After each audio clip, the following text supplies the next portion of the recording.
दोस्तों, किसी ने क्या खूब कहा है कि अगर सीखना है तो खामोश रहना सीख लो, क्योंकि सबसे ज्यादा गुनाह जुबान करवाती है। नमस्कार दोस्तों, मैं कीर्ति सोनी आपका स्वागत करता हूँ।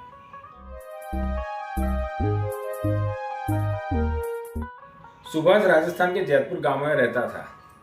वो एक प्राइवेट कंपनी में नौकरी करता था, पर वो अपनी जिंदगी से खुश नहीं था। हर समय वो किसी न किसी समस्या से परेशान रहता था। वो इस परेशानियों से कैसे निजात पाए वही सोचता रहता था। एक बार सुभाष के गांव से कुछ ही दूरी पर एक फकीर बाबा का काफिला रुका हुआ था। शहर में चारों ओर उन बाबा की ही चर्चा लगी हुई थी। अपनी समस्याएं लेकर बहुत से लोग उनके पास जाते थे और संतुष्ट होकर लौटते थे। सुभाष को भी इस बात का पता चला। उसने बाबा का दर्शन करने का मन बना लिया। छुट्टी के दिन दोपहर को वो बाबा के पास पहुंच गया। वहां बहुत से लोगों की भीड़ लगी हुई थी। सुभाष का नंबर आते आते शाम हो गई थी। वो बाबा से बोला, बाबा, मैं अपने जीवन से बहुत ही परेशान हूँ। समस्याएं मुझे पकड़े रहती है।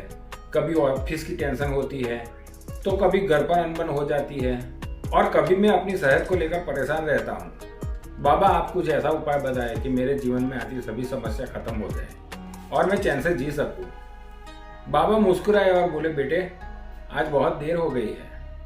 मैं तुम्हारी समस्या सुबह को हल कर दूंगा, लेकिन क्या तुम मेरा एक छोटा सा काम करोगे? सुभाष बोला, हाँ, जरूर करूंगा। तो बाबा बोले, देखो बेटा, हमारे काफिले में 100 ऊंट है और उसकी देखभाल करने वाला आज बीमार पड़ गया है। मैं चाहता हूं कि तुम आज रात उसका ख्याल रखो, और जब 100 के 100 ऊंट बैठ जाए तभी तुम सो जाना। ऐसा कहकर बाबा अपने तंबू के भीतर चले गए। अगली सुबह जब बाबा सुभाष से मिले तो उन्होंने सुभाष से कहा, कैसे हो बेटा, नींद कैसी आई? ऊंट ने तो तुम्हें परेशान तो नहीं किया? सुभाष दुखी मन से बाबा को कहने लगा, कहाँ सोता बाबा, कोई ना कोई ऊंट तो खड़ा हो ही जाता था। बाबा बोले, मैं जानता था कि यही होगा। आज तक कभी ऐसा नहीं हुआ है कि सारे के सारे ऊंट बैठ जाए। सुभाष नाराज होते हुए बोला, तो फिर बाबा, आपने मुझे ऐसा करने के लिए क्यों कहा? बाबा बोले, बेटा, कल रात तुमने क्या अनुभव किया?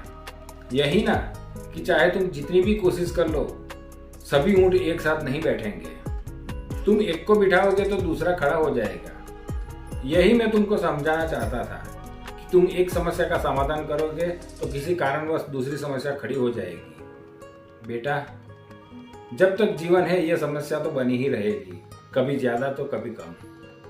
सुभाष ने कहा, तो फिर हमें क्या करना चाहिए बाबा? बाबा जी बोले, इस समस्या के बावजूद जीवन का आनंद लेना सीखो। कल रात क्या हुआ, कई ऊंट रात होते होते खुद ही बैठ गए। कई ऊंटों को तो तुमने अपने प्रयास से बैठा दिया, पर बहुत से ऊंट तुम्हारा प्रयास करने के बावजूद भी नहीं बैठे, और थोड़ी देर बाद तुमने देखा कि वो ऊंट अपने आप बैठ गए। कुछ समझ में आया बेटा? समस्याएं ऐसी ही होती है। कुछ समस्या अपने आप खत्म हो जाती है और कुछ समस्या अपने प्रयास से हल कर देते हो।